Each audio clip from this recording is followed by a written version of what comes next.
Good evening, everyone. Welcome to the first video of complete general surgery in 1 month.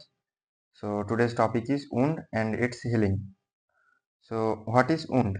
So wound is normally breach in continuity of skin or surface epithelium. তাহলে আমার যে surface এপিথেলিয়ামটা আছে স্কিনের উপর সেটাতে ব্রিচ হচ্ছে, মানে যে কন্টিনিউয়াস যেটা আছে সেটাতে ব্রিচ হচ্ছে, অর্থাৎ কোনো জায়গায় কাট বা কোনো রকম ভাবে আঘাত লাগার ফলে সেই জায়গাটা হচ্ছে নষ্ট হয়ে যাচ্ছে, সেখানকার এপিথেলিয়ামটা এটাই। উনকে আমরা প্রধানত তিনটে ভাবে ক্লাসিফাই করতে পারি। একটা হচ্ছে কন্টামিনেশনের উপর বেস করে, একটা সিভিয়ারিটির উপর বেস করে, আর একটা র্যাঙ্ক অ্যান্ড ওয়েকফিল্ডস ক্লাসিফিকেশন আছে। কন্টামিনেশনের উপর বেস করে আমরা কি কি উন্ড করতে পারি সেটা হচ্ছে clean wound, clean contaminated wound আর হচ্ছে ডার্টি উন্ড। সিভিয়ারিটির উপর বেস করে সিম্পল আর কমপ্লেক্স উন্ড। আর র্যাঙ্ক অ্যান্ড ওয়েকফিল্ড ক্লাসিফিকেশনের ক্ষেত্রে আমাদের হচ্ছে টাইডি আর আনটাইডি উন্ড। তাহলে এবার প্রত্যেকটা উন্ডকে আমরা একটু দেখে নিই কি। প্রথমে হচ্ছে ক্লিন উন্ড। ক্লিন উন্ড আমরা কাকে বলবো? যেখানে হচ্ছে যে আমার সারফেস এপিথেলিয়ামটা আছে সেখানে কোনো রকম কোনো ইনফ্লামেশন হচ্ছে না, ইনফ্লামেশন ক্রিয়েট হচ্ছে না। যেমন কোনো আনএফেক্টেড অপারেটিভ প্রসিজিওর হতে পারে যেখানে কোনো ইনফ্লামেশন হচ্ছে না এইসবগুলো, বা যেখানে কোনো ইন্টারনাল অর্গান আমার হচ্ছে উন্ডটা প্রসিড করছে না, সেক্ষেত্রে আমি সেটাকে ক্লিন উন্ড বলবো। এগুলোর মধ্যে কি কি আসে? যেমন hernia repair, surgery, brain, joint, heart, thyroidectomy, modified radical mastectomy etcetera. এটা গেল হচ্ছে ক্লিন উন্ড। এবার ক্লিন কন্টামিনেটেড উন্ড কাকে বলবো? ক্লিন কন্টামিনেটেড উন্ড আমরা বলবো হচ্ছে কোনো রেসপিরেটরি, জিআই বা ইউরিনারি ট্র্যাকে এন্টার হচ্ছে, তার ফলে সেখান থেকে তার কন্ডিশনের উপর ডিপেন্ড করে বিভিন্ন রকম মানে কন্টামিনেশন হচ্ছে আমার এই উন্ডে আসছে। যেমন হচ্ছে cholecystectomy, CBD exploration, elective GI surgery etcetera. এটা হচ্ছে ক্লিন কন্টামিনেটেড উন্ড। আর এবার কন্টামিনেটেড উন্ড কোনটা? কন্টামিনেটেড উন্ডগুলো হচ্ছে appendicular perforation, acute abdominal surgery, human bite, fresh open surgery etcetera. এক্ষেত্রে কি হচ্ছে যে ওপেন যে অ্যাক্সিডেন্ট হচ্ছে, মানে কোনো অ্যাক্সিডেন্ট হচ্ছে সেখানে উন্ড হচ্ছে সেটার ফলে, বা কোনো অপারেশন করতে গিয়ে মেজর স্টেরাইল যে আমি ইনস্ট্রুমেন্টগুলো ইউজ করছি সেগুলোতে আমার হচ্ছে ব্রেক হচ্ছে, টেকনিক ভুল হচ্ছে, তার ফলে কন্টামিনেশন হয়ে যাচ্ছে, সেগুলো হচ্ছে কন্টামিনেটেড উন্ড। আর নেক্সট হচ্ছে ডার্টি উন্ড। ডার্টি উন্ড কি? যে কোনো colonic perforation causing faecal peritonitis, abscess drainage, fasciotomy. এর ফলে কি যে আমার যে নোংরাটা আছে যেখানে আমি অপারেশন করছি বা সার্জারি করছি, সেক্ষেত্রে আমার যে ভিতরে যে নোংরাটা আছে সেটা আমার বাইরে আসছে এবং সেটা বেরিয়ে যাচ্ছে এবং সেটা পুরো জিনিসটাকে নোংরা করে দিচ্ছে। এটা হচ্ছে ডার্টি উন্ড। তাহলে বেস্ট অন হচ্ছে কন্টামিনেশন আমার এই চারটে উন্ড। এবার হচ্ছে আমার Rank and Wakefield classification. Rank and Wakefield ক্লাসিফিকেশনে কি? টাইডি উন্ড একটা, আর একটা হচ্ছে আনটাইডি উন্ড। টাইডি উন্ডের ক্ষেত্রে কি কি হবে? ইনসাইজ হবে, ক্লিন হবে, হেলদি টিস্যু থাকবে, আর সেলডাম টিস্যু লস হবে। আর আনটাইডি উন্ডের ক্ষেত্রে ক্রাশড বা অ্যাভালস হবে, কন্টামিনেটেড হবে, ডিভাইটালাইজ টিস্যু দেখতে পাবো, আর টিস্যু মাঝে মধ্যেই লস হবে, খুব অফেন লস হবে আর কি।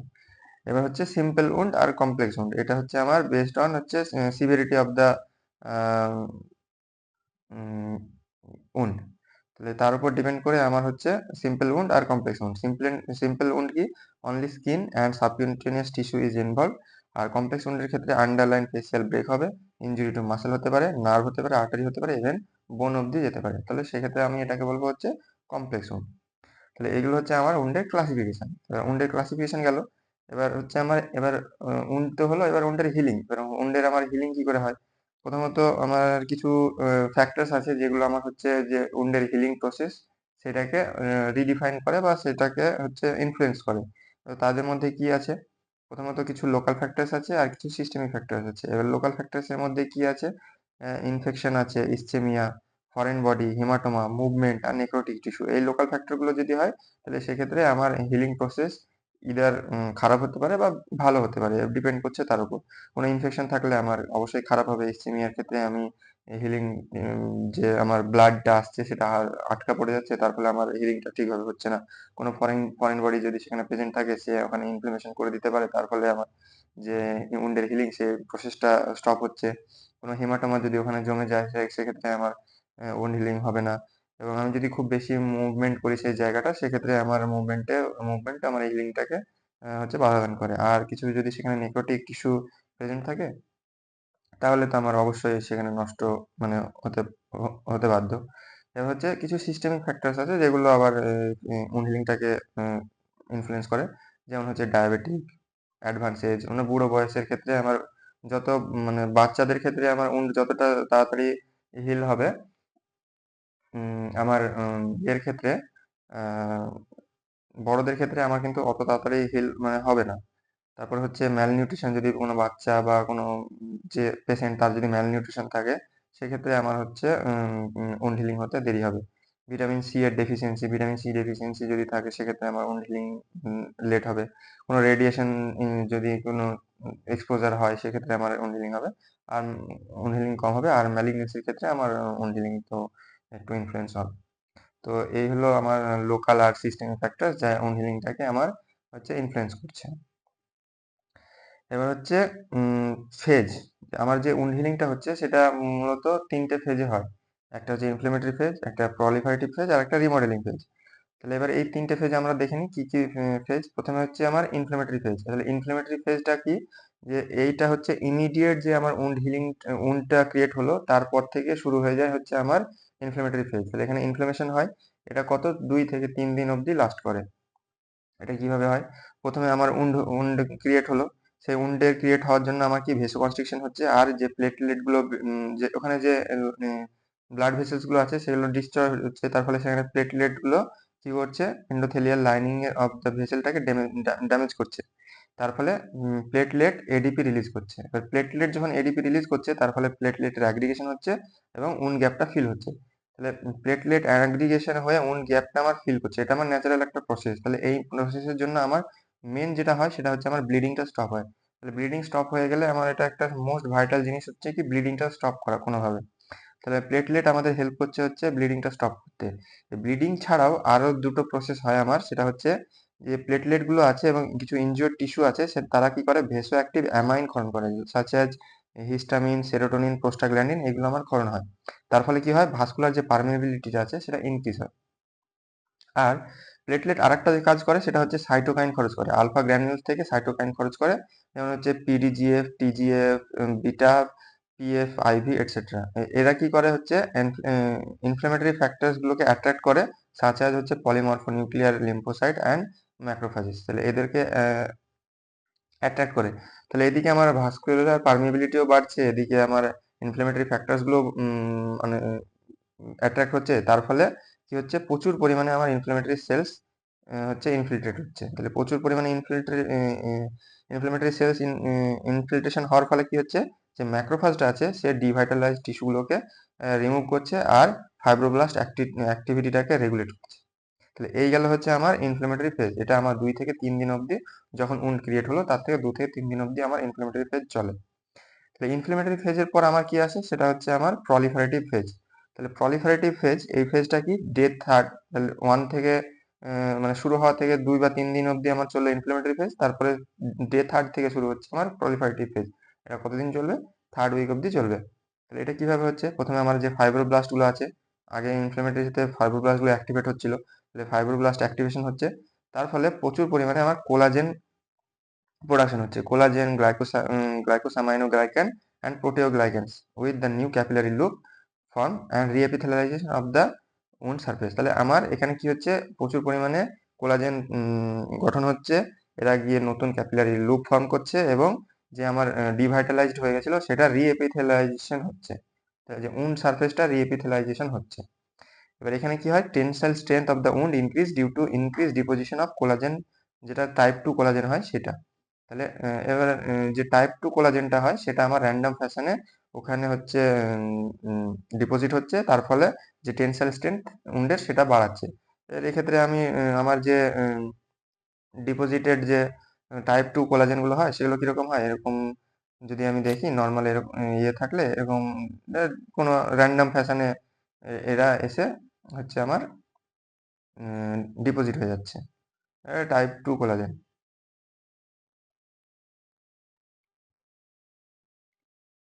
তাহলে টাইপ 2 কোলাজেন আমার র‍্যান্ডম ফ্যাশনে এসে এখানে ডিপোজিট হচ্ছে। এরপরে আমার শুরু হয় কি, সেটা হচ্ছে রিমডেলিং ফেজ। রিমডেলিং ফেজে কি হয়, আমার যে কোলাজেনটা ডিপোজিট হচ্ছিল সেটা ম্যাচুরেশন হয়।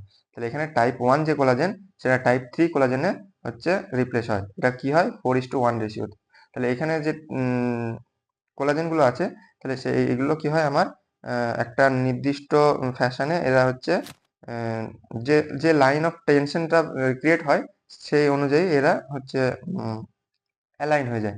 এটা কিরকম হয়, অনেকটা দেখতে এরকম হবে, যেদিকে টেনসাইল ক্রিয়েট হচ্ছে সেদিকে এরকম ওরা অ্যালাইন হয়ে যাচ্ছে।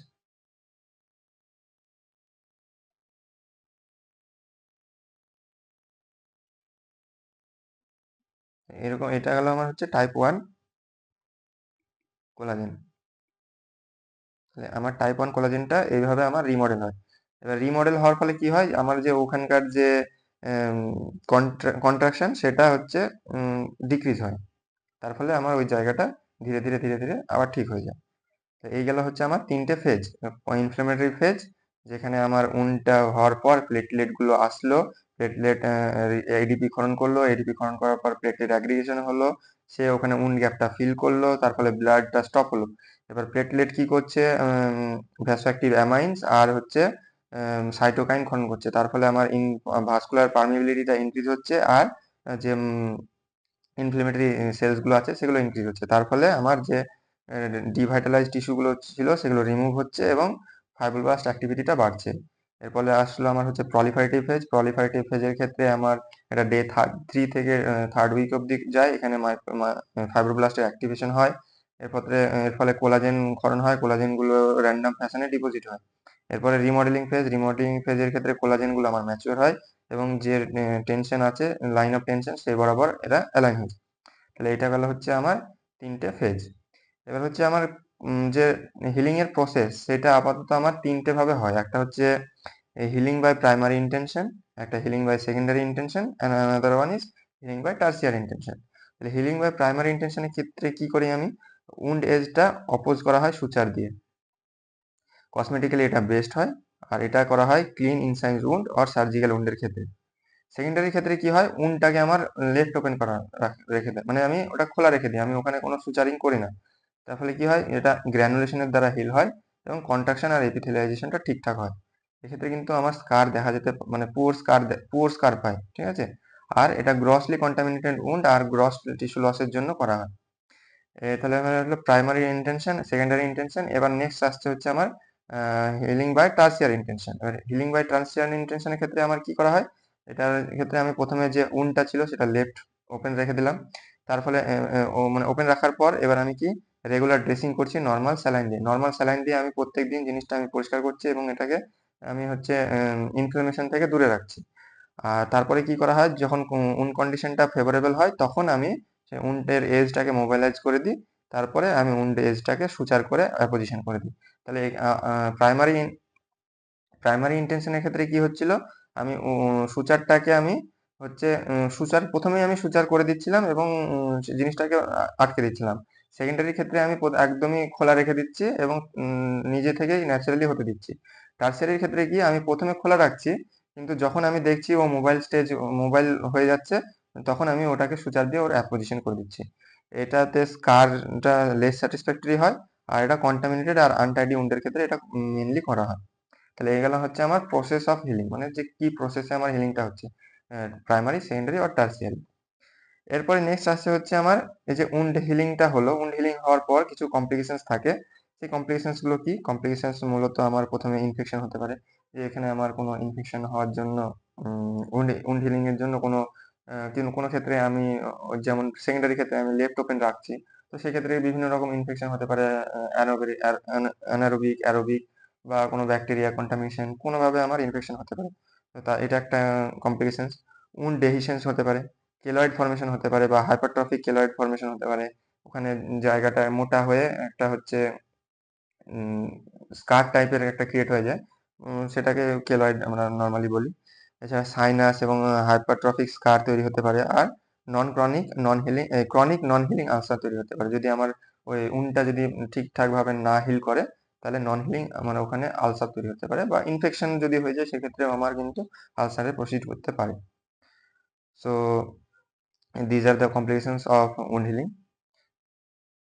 নর্মালি আমাদের ইউনিভার্সিটির এক্সামে এর বাইরে কোনো কোশ্চেন আপাতত দেখিনি যে এসেছে, তবে দেখে নেওয়া ভালো যদি তোমাদের তোমরা যে বুকগুলো পড়ো, এসআরবি বলো বা বেলিয়ান লাভ বলো, সেখানে তোমরা দেখে নিতে পারো যে আর কিছু এর মধ্যে থেকে আছে কিনা, এবং তারপর তোমরা জানিও, আমাকে কমেন্ট বক্সে নিশ্চয়ই জানিও তোমাদের এই ভিডিওটা কেমন লাগলো। এবং এই যে পিডিএফটা, এটা আমি আমার টেলিগ্রাম চ্যানেলে শেয়ার করে দেবো, তোমরা নিচের ডিসক্রিপশন থেকে আমার টেলিগ্রাম চ্যানেলটা জয়েন করতে পারো, সেখানে এই পিডিএফটা তোমরা পেয়ে যাবে। So thank you for today.